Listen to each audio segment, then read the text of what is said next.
Mathieu Jalibert, on va rentrer dans le vif du sujet. Est-ce que c'est pas un match où il a rien à gagner et tout à perdre, dans le sens où la hiérarchie est pas sûre de bouger s'il nous livre une masterclass, et s'il est entre guillemets pas dedans, il va quand même essuyer pas mal les plats. Bah, il est dans une situation inconfortable, hein, Mathieu Jalibert. Je trouve ça vraiment triste parce que tous les regards vont se porter sur lui. Il a été très critiqué, alors que c'est un joueur absolument génial. La première partie de saison qu'il fait avec l'UBB, elle est énorme. Alors là, il va rentrer dans un système aussi de jeu, hein.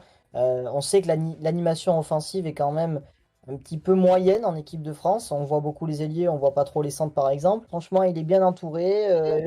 Il a une troisième ligne qui est énorme et qui va remuer du steak dans tous les sens. Il va falloir aussi qu'il soit costaud et qu'il rassure défensivement.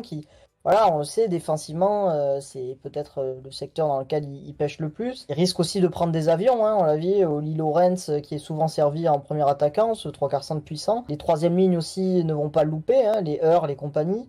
Donc il sera sans doute un peu visé, mais voilà, c'est un garçon qui a du sang-froid. Je suis assez confiant. Il a les clés du camion. Il n'aura pas la charge aussi de but, ce qui est aussi important, hein, parce que ça lui enlève un poids. Tout à perdre, rien à gagner, ou il y a quand même quelque chose à aller chercher? Et je crois que c'est plutôt l'inverse en fait. Je vais être dur, mais est-ce que cet automne, il a pas déjà, c'est malheureux, mais est-ce que vraiment, avec tout ce qu'on lui a mis sur la gueule, est-ce qu'il a pas déjà, entre guillemets, tout perdu? Parce que, ben, en fait, là, il est quasiment déclassé il était numéro 2 à ce poste d'ouvreur. Aujourd'hui, on sait que, comme je disais tout à l'heure, si à Buros et si à Barré, ben en fait, il est numéro 4. En fait, je me dis, est-ce qu'il a pas tout à gagner sur ce match où justement, je me fais pas de soucis pour lui?